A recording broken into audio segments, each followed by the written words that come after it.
Hello there, ladies and gentlemen, and welcome to another episode of CookieCast. Today on CookieCast, it's week 2.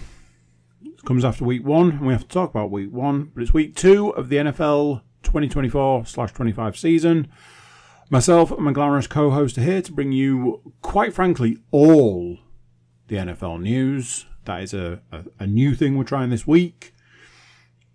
Doesn't go quite according to plan. You'll see why. It's fine. It all comes out in the end. We're also going through winners from last week, not just teams, but in our respective world, and we are predicting next week's games. Let's face it. What more could you want from an NFL podcast? Before we start, please do consider like, share, subscribe, and comment. Leave a review where you can leave a review. Like I say, big one there. Share the podcast around. If you know anyone that likes the NFL, send this podcast to them and they'll be like, yeah, thanks. Right, let's get started. Here we go. This is CookieCast. Laces out.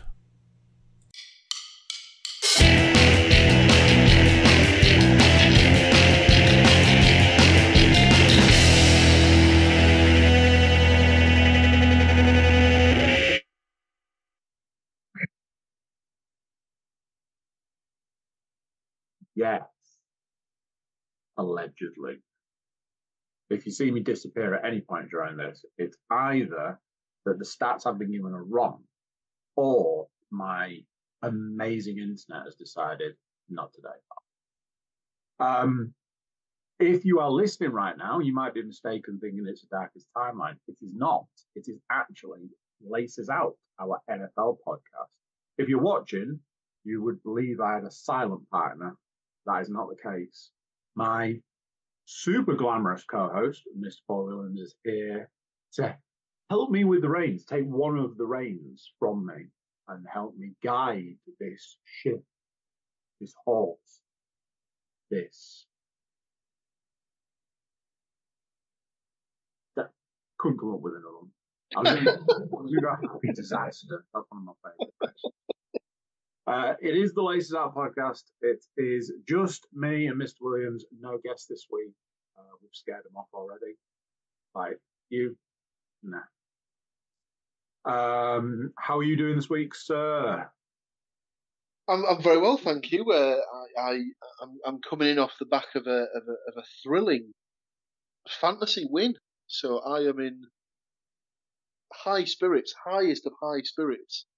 And obviously, I had what is the fantasy enigma.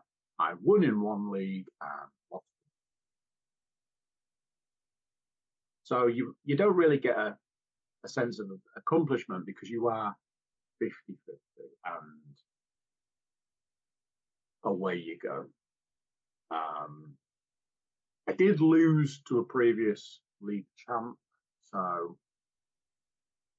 But then on the flip side, I did beat the previous league champs. So we have a couple of different things this week. With it being week 1, I got on the hotline to the stats mistress and said, hey, I want to talk some news because weirdly, week 1 has brought with it some hefty news items for start of the season.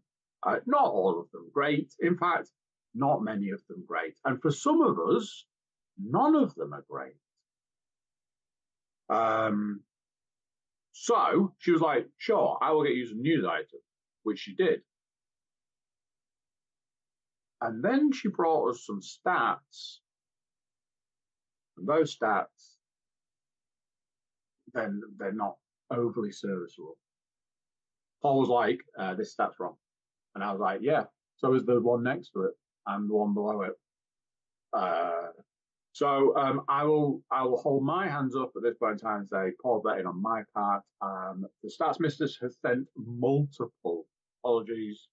I don't want to say the phrase, this is why we're against AI, but I believe AI has been used to create these stats and news items. And they wrong. So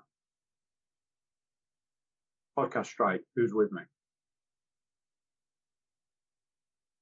No. Week 2. Where do you want to start? I'm going to go through week 1. Seems like it probably makes the most sense to go through the dealings and whatnot of week 1. Picking through the bones of the various different stats that were brought to us, as you said, by the stats mistress. We can navigate those choppy waters, so to speak. some of them are fine. We've vetted the rest because we got a bit twitchy. The last thing I want is to put news or information out wrong, but then somebody to go, hey, I put my house down on that player winning in that game, and they didn't play because they're injured, and being like, totes, sorry. I have information from week 1. Like I said, I wanted to cover some news items, and news we have. There's a lot of it. Like I say, I wanted to cover off a few bits and bobs. A lot has happened this week. First item being, I'm sure we're all excited. I know I'm. Super Bowl halftime show, Kendrick Lamar has been announced as the performer for the Apple Music Super Bowl LIX halftime show in New Orleans. I think it's 59. I guess so. I think so, because they announced it on Sunday, and I went, I wonder if they'll do something big for the 60th Super Bowl, and then went, but why? It's not really why? What are we doing? 10s here? 50's like a big one, so maybe they'll just wait for the 100th. But yes, I believe 59. However, as I said, our information not super reliable. What's also not super reliable is Miami-Dade police force. And speaking of, Tyreek Hill, the Miami Dolphins wide receiver, was detained before the team's Week 1 game against Jacksonville Jaguars. He was pulled over for reckless driving and subsequently handcuffed and detained by a Miami police officer. The incident, which involved Hill being dragged from his car and forced to the ground, has sparked significant controversy and debate over the police's actions. The Miami Dolphins have condemned the police's behaviour, calling it violent and despicable. An internal affairs investigation is currently underway, and one officer has been placed on leave. Now then, I know it's not an amazing subject for everybody to discuss, but I did want to go through a few things. Something that is quite interesting is how fast that body cam footage has made its way to the internet. I can't imagine that Tyreek Hill's attorneys have had anything to do with that. A few things to note. It's almost like 2 of the many police officers who turned up were almost waiting for him and preparing to give chase before he even turned up on the street. Coincidence, some would say. Body cam footage has been released showing what is quite clearly excessive force. Yes, body cam footage has actually been released of the incident in question, and quite simply, he was speeding and driving recklessly on what was quite a busy street. Simple as that. However, obviously it takes a very quick turn when anything violent or excessive comes into it, and there was a lot of excessive and violent actions. He was not the only person arrested in the incident. Another player was arrested, and somebody else was arrested. All of the incidents appeared to be just. Some of the interesting things to note is the point in time where he's saying about having had surgery. They couldn't have cared less. Stephen Smith talked about the fact that they put him face down on the pavement. It was like, do you have any idea how hot it was in Florida yesterday? And I think notably the big one for me was the press conference where Tyreek Hill came out and was like, you know, these are just police officers doing their jobs, and I respect them massively, and was just the most, I suppose, like humble, and just the way he was about talking about it, I was like, that would not have been me. That would not have been me. I'd have been like, I want everybody's number. You all gonna get big trouble. That would not have been me. I think he has potentially chosen to take high road, and I imagine it's a simple situation of he and his legal team know that once that body cam footage was released, which, like I say, suspiciously quick to be released, it was kind of a done deal on that one. Interesting things like them opening the car door themselves. I'm pretty sure there's rules against things like that. And obviously their take on it was like he was resisting, etc. There's no real side of that apart from there's a point where he closes the window. But as it's been said, he was quite, at that point in time, he was quite scared of the situation. If you believe that, that's up to you. I felt I wanted to bring the facts, because watching it unfold at the time, like somebody in our fantasy group had highlighted that he'd been arrested, and it was almost like it was unfolding in real time to some degree. Obviously, a lot more came out the next day. But as I keep saying, it's usually months before you're going to see any body cam footage, and that was within 24 hours. So,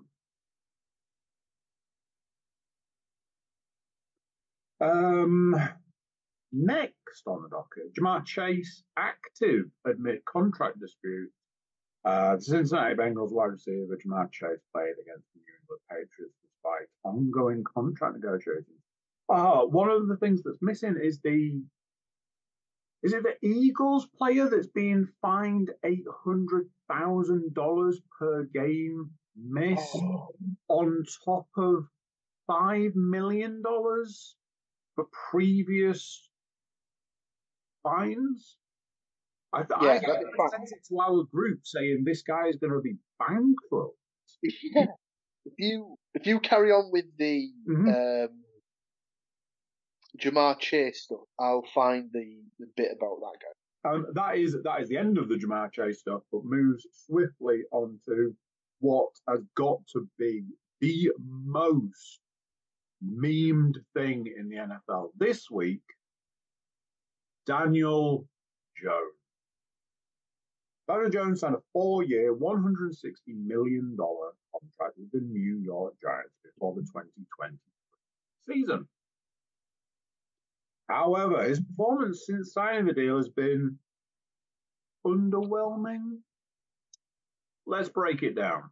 2023 season, Jones played only 6 games due to injuries, throwing for 909 yards with 2 touchdowns, 6 interceptions. He missed 2 games early in the season with a neck injury and then tore his ACL in 9. I'm guessing that is. It says 9. That's not big. So I'm going to go 9. 2024 season opener. In the first game of the 2024 season, Jones struggled significantly. He completed 22 of 42 passes for 186 yards.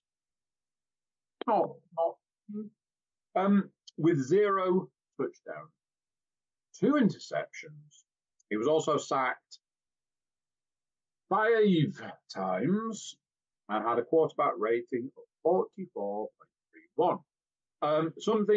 One of the stats that came up with it, which was just since signing a $160 million deal, has thrown more interceptions than touchdown passes.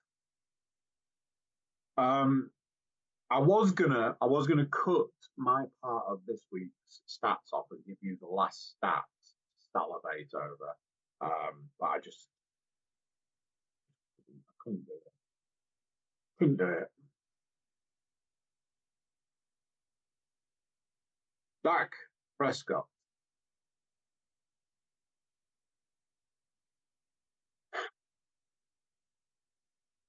If anybody out there is a Cowboys fan and you're like, has the Cowboys franchise lost its fucking mind? Dallas Cowboys have agreed to a new 4-year, $240 million contract extension. The deal includes a record $231 million guaranteed. Here's $231 million to turn up and not take it to the Super Bowl.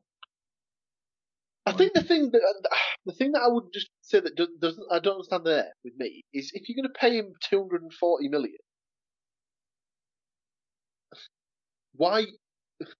why would you only make $9 million of it non-guaranteed? Like, what's the point there? Like, oh, we're going to dangle the carrot of $9 million. I mean, let's face it, I ain't going to sniff it. Somebody wants to give me $9, I'd be like, what do you want me to do? You want to kill a guy? Half a guy? So, this is making Dak Prescott one of, I believe it is the highest paid quarterback in the NFL, in NFL history. The contract also features an $80 million signing bonus. So,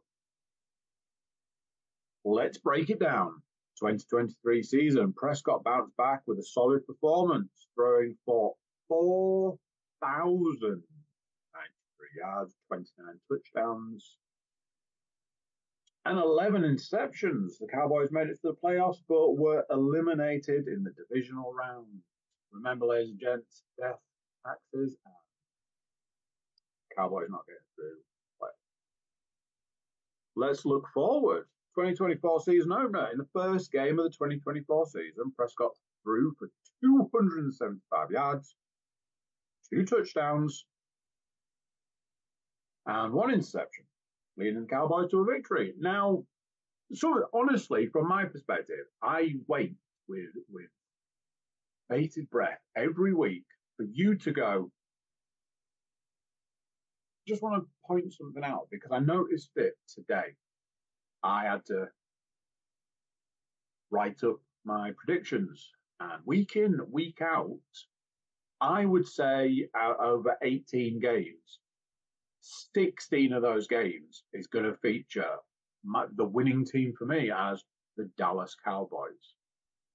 Because on paper, week in, week out, when you look at their opponent, your answer is the Cowboys are a better team. I say this every season. You will be hard pushed to find a better defense. The Dallas Cowboys have been built on what has got to be one of the most solid foundations ever, which is a good, strong defense. History has been written about the Dallas Cowboys defense. Not all of it great. I personally enjoy the section of Dallas Cowboys defense history of take them out, get a bonus. That's my favorite, and I'm here for it. Honestly, I think as a defensive player, you have a series of jobs. One of them should be take them out. I don't ever think that we have to, that we have the fear of, oh, will one of the teams in the Super Bowl be the Cowboys? And that's what it comes to. But the moment we switch from regular season to playoff football, I'll put the Cowboys down to lose, no matter who they're up against, because it's almost like it's written in the stars or the script. I believe I sent you a series of incorrect stats. Are you able to do anything with them to make them less incorrect? You did. I'll try. I'll try and tidy them up. One of them was right.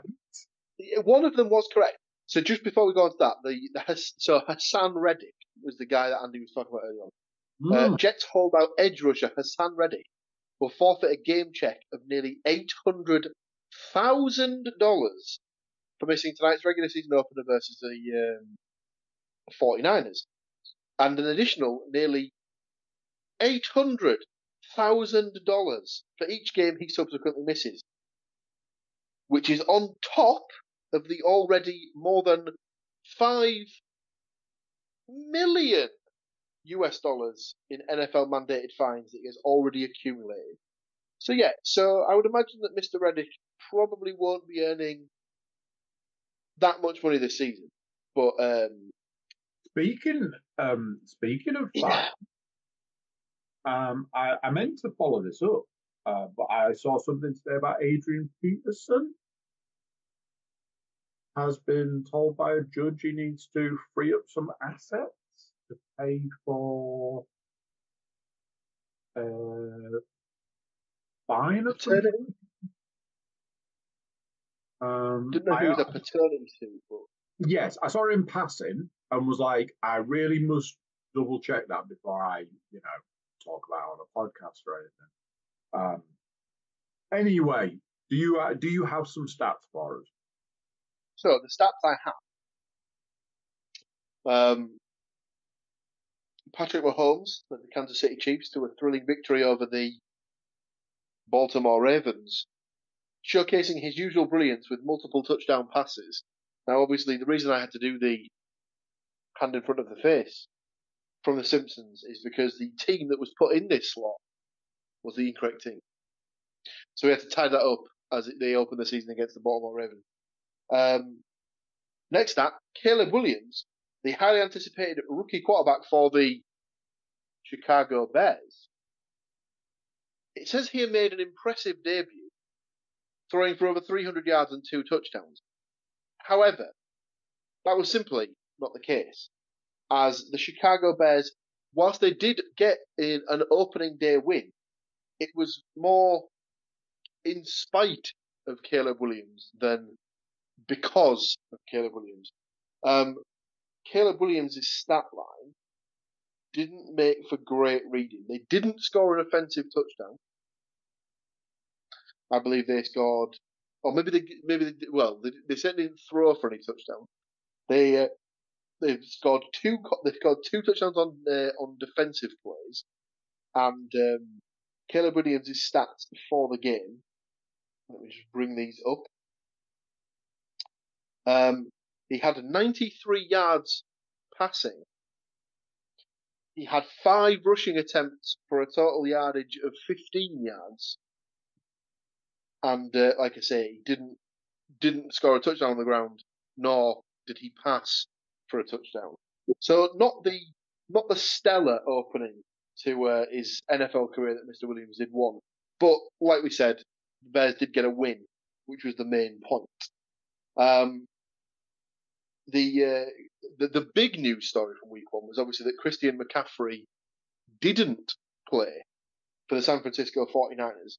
And it didn't really seem to matter, as the next cab off the rank, so to speak, in San Francisco, Jordan Mason stepped up to the plate. Now let me just find his stat line, because he did play well. I know he got a couple of touchdowns, but his overall stats, 28 rushing attempts for 147 yards, 1 touchdown. He also had 1 reception for 5 yards, but didn't score any touchdowns there. So he had a decent game in place of the king of the running backs, as it was in San Francisco. And the final one I've got is the Russell Wilson, the new starting quarterback for the Pittsburgh Steelers, did not start. However, the Steelers have managed to become the only team in the AFC North without a touchdown this season, and the only team in that division to have won a game. The Pittsburgh Steelers secured the win against the Atlanta Falcons in Week 1 with an 18-10 victory. All 18 points coming from the boot of kicker Chris Boswell. Boswell was exceptional, making 6 field goals, including 3 from over 50 yards. So I saw that stat pop up earlier in the week, and I couldn't stop laughing. I was like, that is incredible. To be the only team in the division to have a win and to have not scored a single two. I was like, that is immense. Also, if you're Chris Boswell, are you not walking into the office Monday morning like, I just need to talk, who do I speak to about contract negotiations? Because Daddy got to get paid. I am the team at this point. One thing that was interesting was I don't know if you'd seen it, but in the Cowboys Browns game, there was a time where the Cowboys kicker, the guy called Brandon Aubrey. I think there was a little bit of chat when he signed for the Cowboys last season because he was an ex-professional footballer. He'd had time playing in the USFL, but then obviously he changed over to playing American football.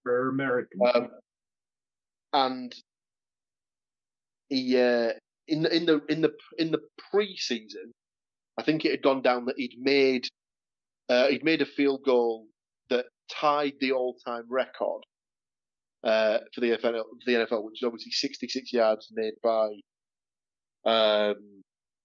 his name's escaped me, Justin Tucker of the Baltimore Ravens a couple of seasons ago against Detroit. The reason it doesn't go down as a record equaler was the fact that it was in a pre-season game, so it didn't go down as an official sort of in-league game. However, towards the end of the second quarter, the Cowboys lined up for a 66-yarder, which obviously would have equalled the record. Didn't get the snap off in time, and therefore incurred a delay of game penalty. But obviously he kicked it anyway and made it. So it backed him up to 71 yards, which for a time being, they lined up to kick, which would have obviously shattered the record set by Justin Tucker a few years previous. Obviously, they never actually got round to kicking it because I believe the Browns called a timeout, and the game just. Justin Tucker was on the phone like, just let me know where to send the check. But that was the only other thing that I wanted to bring up. The fact that it was that crazy could have been an attempt from 71 yards, which would have set the record and then. Just before the break, I do have we both have a list of key injuries. It's titled as. I won't go into like each of the injuries has got like a breakdown. I might just rattle through. I'll go through the probably big one, and then we can probably rattle through the others. There was only one quarterback, and it's the Packers starting quarterback, Jordan Love, has suffered an MCL sprain during the season over and lost to the Eagles. I said to you, I think before we started recording, the NFL is absolutely playing this one down for the amount of time he's going to be out because they've shown the video slow down. And I've also got 3 wide receivers, Jordan Addison, Gunnar. You might have to do the surname on this one. I think it's Orlshevsky. There we go. And Puka Nacua. I've got ankle, groin, and a knee injury. 4 running backs, although I think one of them is repeated. So it's actually 3 running backs. Johan Williams, T.Y. Johnson, and Kenneth Walker III. Again, a variety of injuries. I think you've got tight ends. Yeah, 2 tight ends. David Njoku Jake Ferguson. So they were both on the same game, one for the Browns, one for the Cowboys. 2 offensive linemen, Jonah Williams from the Cardinals, George Fant from the Seahawks. 1 defensive lineman, Tyree Wilson from the Raiders. And just a linebacker, David Long from the Dolphins, down as injured. As I said right at the start, it's one of those things that we were doing something a little different.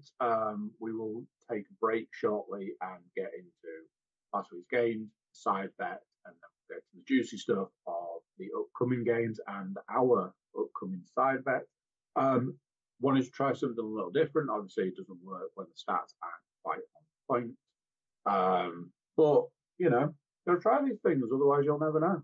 So, obviously, the big thing was I did want to get those news items. And I will try to sort of bring a little bit, like, big news items should be mentioned. So we will look at bringing in some of the bigger news items week in, week out. So yes, we will take a tiny break. So small.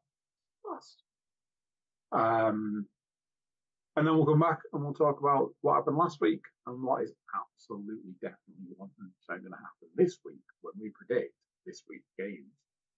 Stay right there. We'll be back in a second. So, there.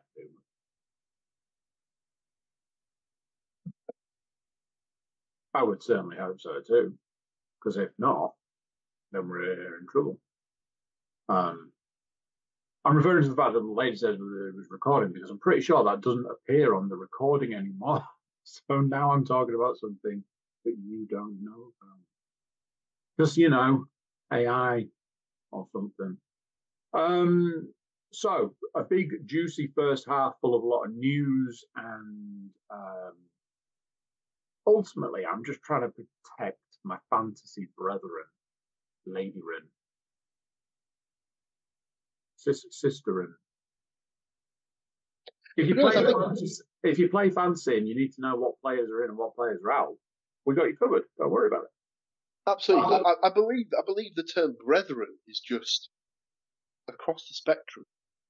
I presume so, because I was immediately stumped with what is the lady version. Obviously, we can't say ladies. They're human beings.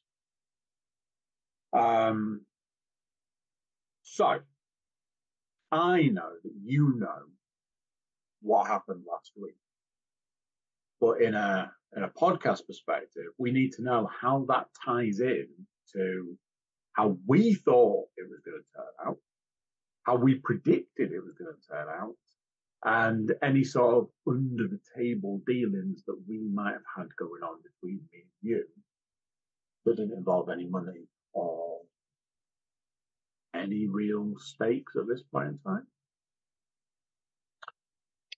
What happened last week? So last week, obviously, week 1, 16 games across the board, 16 points up for grabs in the week 1 picks. Last week's guest was Mr. Stuart Woodmansey. He, myself, and Mr. Cook each made a game pick for each of the 16 games, which means in third place with 10 of 16 selections correct, which is very respectable. Very respectable. Great start. It's Mr. Paul Williams. Let down by the Packers losing to the Eagles, the Falcons losing to the Steelers, the Bengals losing to the Patriots, the Jaguars losing to the Dolphins, the Giants losing to the Vikings, and the Cleveland Browns losing to the Dallas Cowboys. 6 of the 10. 6 of the 16 incorrect. So no points for me. In second place, with an even more respectable 13 of 16 selections correct. It was the guest, Mr. Stuart Woodmansey, and he was let down by the Falcons not beating the Steelers, the Bengals not beating the Patriots, and the Colts not beating the Texans, which means with 14 from 16 selections correct and getting us at the first point of the NFL season, Mr. Andrew Cook, 14 of 16. You were only let down by the Falcons not beating the Steelers and the Bengals not beating the Patriots. Other than that, you were pretty much pitch perfect, my friend. And obviously, I'd like to say it's months of watching the off season, watching the movers, the shakers, looking at the stats for each team, each player. I'd like to say all of those things, but ultimately, week one it is dumb luck and a little bit of that team was okay last season. Let's go with that. So week one to get a win, great. It might steer the course of the season at the back end of the season. We don't know. We'll find out. I am trying to flash back to our side bet, and I have a horrible feeling that something that may have already been mentioned may have let me down in the side bet. But I don't want to, jump too soon. Yeah, I'm happy to take win week one. I want to thank the Academy for this win. I want to thank the Stats Mistress for all of the help. Somebody's gonna come along and be like, that you're a little mean to the Stats Mistress, but losing the name. Yeah, big win. Big win indeed. Hope for many more. However, I'm a realist, and I've done this dance too many times now. We're in season 7. Do I honestly think I'm going to beat that man sitting across from me? No. This is a red herring, ladies and gentlemen. He says this, ladies and gentlemen, but he did get the overall season win last season, so he's the hot hand, so to speak. And speaking of hot hands, the side bet was in effect. Obviously, this is where myself and Andy picked 4 each of the games that we think are the hot shot bankers of the week. Andy's 4 teams this week were the Bills to beat the Cardinals, tick. The Saints to beat the Panthers, big tick. The Buccaneers to beat the Commanders, 3rd tick. And the 49ers to beat the Jets, 4 ticks. Mr. Cook, 4. Honestly, I had a weird thing in my head that I picked the Bengals to beat the Patriots because I was like, Patriots are just not going to get it done. It's the Bengals. We're probably good on that one. So when you kept saying the Bengals lost to the Patriots, I was like, I think I picked them last week for the side bet. But no one in their right mind would have picked the Bengals in the side bet, mate. So Paul's teams, I had the Bengals to beat the Patriots. It's all right though, because I backed it up with the Falcons to beat the Steelers.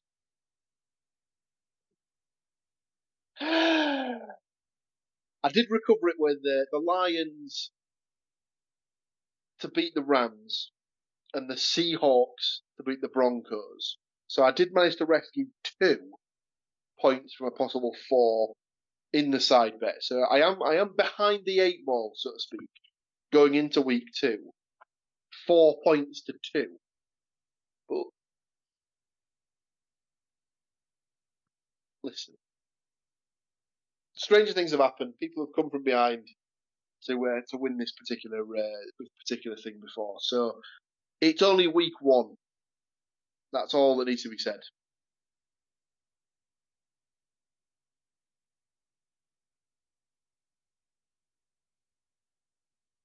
Did we decide whether we were doing additional points for a clean sweep, or was that just? We never did. We didn't decide, but we'll just keep it as the 4 points up for grabs each week, and we'll make a decision. If we get to that point later in the season where it's like one of us is ahead by like 20 points or something. We'll get creative with the scoring at that point. Obviously, So, I think we'd all like to go back and relive the first season of the side bet because it was genuinely a thing of beauty, and I'm not necessarily referring to the outcome. I'm referring to just the way you couldn't have scripted that. Could have been some kind of situational comedy of errors. It was just you couldn't have scripted it. NFL. Last season, not so much. So yeah, I know week one done. I weirdly, it's the portion that I actually look forward to. Yeah, because I look at it like, oh, you got 16 games to pick. I look at that as 16 opportunities to get something wrong and look it's just super embarrassing when you're like, and with 6 out of 16 picks correct. So yeah, that went well, didn't it? But the side bet, oof. But it's like adding hot sauce to any meal. It's like pow, kicks that puppy up, gives it a hit with a spice wheel. So week one done and dusted in the books. The history books have been written for week one of the 2024-25 season. Never worked out. It's like 24 season, I think. So I know I sent you some picks. And I know that you were going to go man on the street and see if you could wrangle some more picks. So, did you secure us an additional set of picks? I have my 16-game selections. I have Andrew's 16-game selections. And I have a third set of 16 selections. Stepping up to the plate, once again, it is the delectable Mrs. Amy Williams. This would be the point where I would obviously turn the camera to show you that she's sat next to me on the sofa here, but she is not. She is in another room of the house doing God knows what. Probably watching TV. Let's be honest, much more likely she is asleep. So, myself, Mr. Cook, Mrs. Williams, picks in the book. The games for week 2 start with the Thursday night football, which sees the Buffalo Bills travelling to South Beach to take on the Miami Dolphins. Now, this is 2 teams that started the season 1-0. However, we all 3 of us have the Bills down to get the win in this particular game. We also we then move to Sunday's slate of games, and the early games kick off with the Las Vegas Raiders at the Baltimore Ravens. We all have the Ravens. We have the Los Angeles Chargers at the Carolina Panthers. Surprise, surprise, we all have the Chargers. Same way that we all have the Dallas Cowboys at home to the New Orleans Saints. We all have taken the Cowboys. We've also taken the Lions to take care of business at home against the Tampa Bay Buccaneers. The next game is our first difference of opinion across the board. So, the Indianapolis Colts will be taking on the Jordan Love-less Green Bay Packers. Myself and Mr. Cook have taken the Colts to take advantage of the lack of quarterback in the room for the Packers, so to speak, and we've taken the Colts. Amy has gone with the Packers to get over their quarterback woes and get the points. Next up, we have the Cleveland Browns at the Jacksonville Jaguars. We have all taken the Jaguars. We have the next game up, we have the San Francisco 49ers at the Minnesota Vikings. Myself and Andy have taken the 49ers. Mrs. Williams has taken a flyer here and gone with the Vikings. Obviously, she likes something about that home Minnesota action.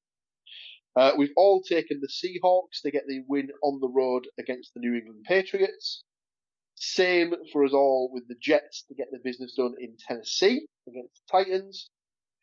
Myself and Andy have taken the Commanders at home to the New York Giants, whereas Amy thinks that the Danny Dimes will bounce back with a big win for the Giants.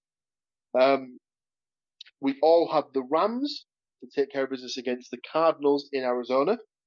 Myself and Andy have the Steelers coming out on top in Denver, whereas Amy has the Broncos doing the business at Mile High. Next up, we have a repeat of the AFC Championship game from 2 seasons ago, where we have the Cincinnati Bengals taking on the Kansas City Chiefs. Myself and Andy have backed the Chiefs in this one. Amy has taken the Bengals. Interesting thing. Next up, we have the Sunday Night Football, which sees the Caleb Williams-led Chicago Bears going up against the C.J. Stroud-led Houston Texans. Mrs. Williams is fancying the Bears. Myself and Mr. Cook, Texan up, we're all in on Houston. And the final game of the week, the Monday Night Football, sees the Kirk Cousins-led Atlanta Falcons travelling to Philadelphia to take on Jalen Hurts and the Eagles. And it is a clean sweep, ladies and gentlemen. It is Eagles across the board. Now, you may have noticed something there. In the 16 picks from myself and Mr. Cook were all identical picks, which means we already, in week 2, need a tiebreaker situation. So, what I would propose is the following. We pick one game, we agree that between us as to which game it is that we pick, and we go for the total number of points scored in that game. Whoever gets the closest number of points gets the additional point for the week and takes the win. So, is there a game that stands out that you think would be the best game to pick from a tiebreaker perspective? Usually, I would pick out what would be, on paper, game of the week, or I would pick a game that's normally the Monday night game. What do you think? It's that thing, isn't it? Either you pick game of the week because you think it's going to be absolutely chock full of points. You could pick the dross off and work on the principle of who can get the lowest winning score. Monday night.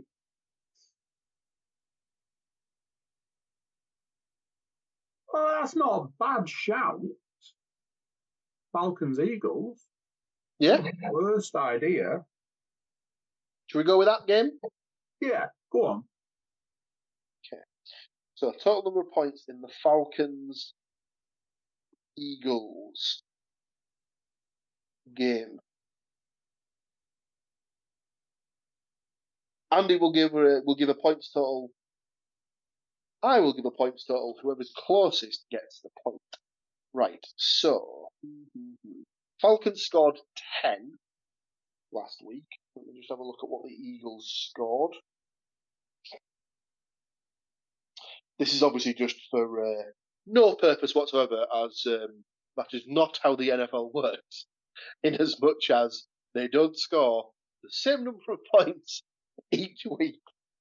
So there is almost no point in me looking this up. Hey, look at it this way. This is also classed as the second Eagles home game in a row. The first one wasn't even played in the United States. No. So, just be glad that I didn't, in the news section, spend 4 to 5 hours going through all of the times that the refs helped the Chiefs out in the first game of the season. Oh, I thought you were going to go with the amount of times that players slipped over in the Eagles Packers game. That's been pulled up as a how many more times do we have to deal with unsafe playing surfaces? For clarity, the Eagles scored 34 points in their 29-34 win against the Packers in their opening game. So that's 34 points for the Eagles, 10 points for the Falcons. Get a number in your head.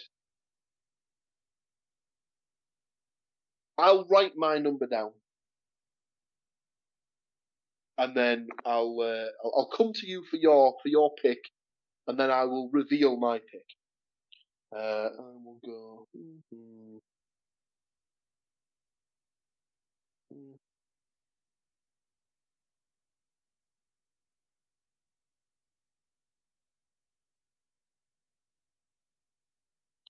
Just gripping podcasting.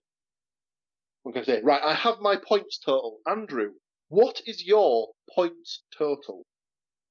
Well, as part of making my selections for this week, I have gone in on the pigskin pick'em, and funnily enough, the tie-break points was how many points scored in the Falcons versus Eagles game. So I already also had an answer to this one because I used the pigskin pick'em to send you my picks. So my points total for this game, I think the Falcons aren't going to win, obviously, because that's the way I picked it. And I think the Eagles to me are a team that generally just have a standard range for points. I think the Falcons need to bed in a particular element, shall we say, and leave it there. So I think they need to score slightly higher. So I have gone with a higher overall than just adding last week's together with 56 points is my total. So 56.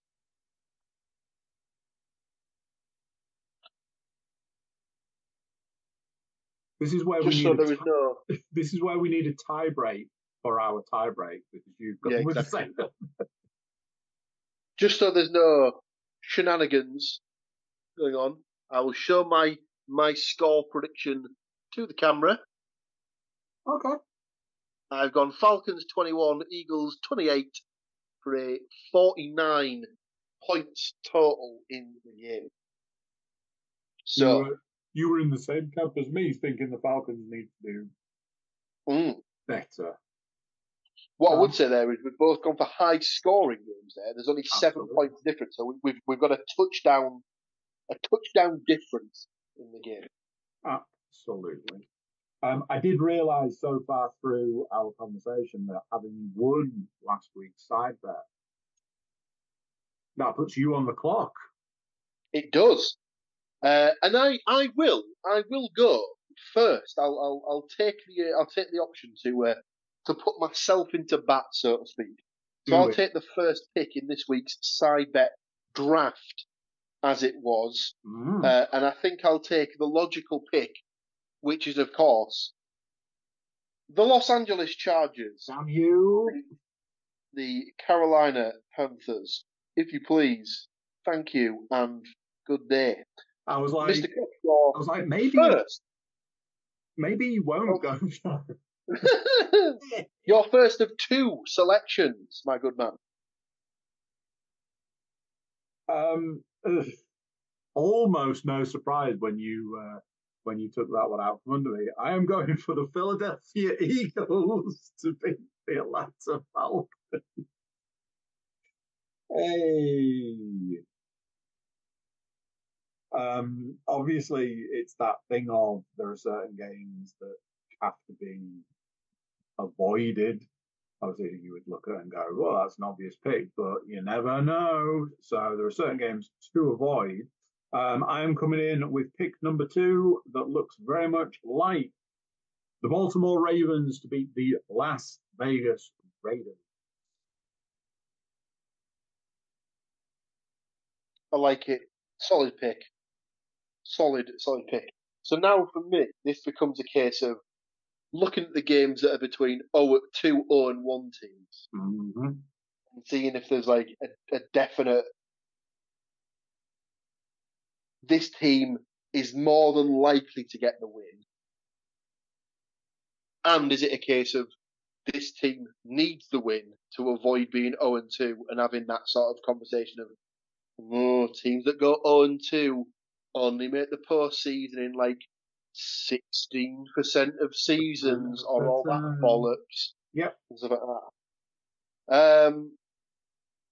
I'll go with, despite this particular quarterback looking very good in their opening win, I will go for the Lions to beat the Buccaneers, as the Lions are playing at home. Yep, that was one of mine. And I'll take the Jets at the Titans. I think so far I've picked 3 road teams. No, I haven't. I've taken the Lions at home. What am I talking about? Yes. Your third and indeed fourth selections, please. So weirdly, when you were saying 0-1, 2 0-1 teams, I actually thought you were going to go with this pick, which is the Washington Commanders to beat the New York Giants, please.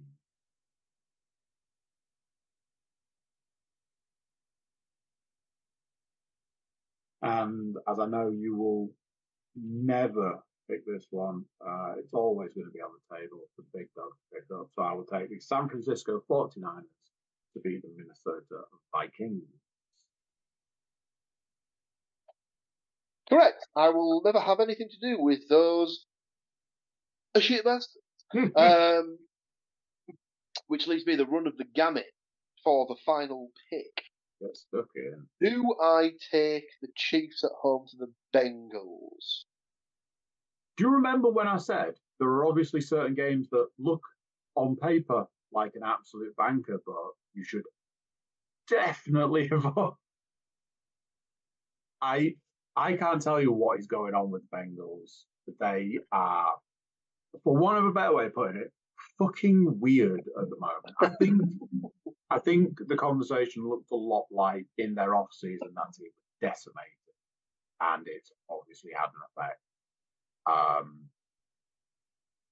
I think the conversation me, you, and Stu had last week when picking our Super Bowl teams was there is very little on the board that can give the Chiefs a run for their money. So it's not a terrible pick. It's not a bad selection. It's probably quite a banker. Obviously, I'm not trying to sway you in any way. And that is correct. And obviously, in theory, it's a solid pick. However, it's not what I'm picking. I'm going to go one game later on the slate, and I'm going to take a trip to Sunday night, and I'm going to take the Texans to beat the Chicago Bears. Texans are at home, coming off a shaky first game against the Colts, where they did get the win in the end, but it was never comfortable. And obviously, the Bears had a massive stand on defense against scrabbles through very quickly to see who they played. The Titans. But like I said last week, I've picked the Texans to make the Super Bowl and win the whole thing. So can't be picking them to win the Super Bowl and not be able to take care of business at home. Yeah, not get wins week in, week out. If I'm honest, if I'd have had another pick to go and you hadn't made that pick, that would have been my next pick. So I think you've gone with the right stuff there. So to recap, Mr. Cook's 4 teams. Andy has the Eagles at home to the Falcons, the Ravens at home to the Raiders, the Commanders at home to the Giants, and the 49ers at the Minnesota Vikings. Whereas I have the Chargers at the Carolina Panthers, the Lions at home to the Tampa Bay Buccaneers, the Jets at the Tennessee Titans, and the Texans at home to the Chicago Bears. That, ladies and gentlemen, closes the book on yet another week in the NFL. So there we have it. Week 2 is in the book. Going forward, we can look forward to enjoying those games coming up at the weekend. I'll be sitting down with Stats Mistress, diving headfirst into the red zone action. I had not one, but 2 interested smaller versions of myself and Lamb. One of them was angling the little can I stay up? No, it's Sunday. You've got school in the morning. Go to bed. Oh, I just want to watch a bit of the football. Like, liar. Go to bed. So yeah, red zone in our house with the good stuff. All that's left now is for me to thank my co-host, running the book, running the table, running the numbers. Big thank you to the Stats Mistress. Look forward to a more uniformed stat next week, in the sense that week 1 in it. Whereas week 2, there will be something to discuss. Yes, maybe some. All that's left is for me to thank you, lovely people, for joining us. Without you, this would just be me and Paul talking about sport that isn't even from this. And who would that be for? Join us next week where we might have a guest. It might be Matthew Moore. It might not. Tune in to find out. But until then, enjoy your games. Send us your predictions. If you want to get in the book, let's face it, who doesn't? Send us your predictions. You can go onto the website, click that email button, and just do what I do. Just literally write the winning team for each game in a long list. Click send. They'll go in the book. If 100 of you send us 100 predictions, they're all in the book. Somebody will win. And I'm going to say it here and now, cash prize. Probably got £6. I'll send you. Probably cost me £6 to put it in the post. I don't care. If you win that week, we will sort you out. We'll hook you up. We'll send you a Super Bowl ring. How about that? There we go. That's it. We will be here next week talking the same stuff. Hopefully you'll be here to listen to us. Until then, bye from me. Bye from him. Bye to you. We shall see you next time. Tatty vines. So there you go. What do you think to that? Week 1 gone. Week 2 to come. I think we've covered everything off that we can for now. Big thank you for watching. Big thank you for listening. Big thank you for being here. Before you go, if you want to keep in touch, keep up to date, keep it here, keep it real, like, share, subscribe and comment. Leave a review where you can leave a review, and check out the website, thecookiecast.com. There we have social media links and an email button, and that way you can get in touch with us. Send us your predictions. If you win, we'll send you something. Promise. That is it from us. Till next time, I'm going to say bye, and I'll see you then. This has been another episode of CookieCast. If you enjoyed this episode, please like, share and subscribe.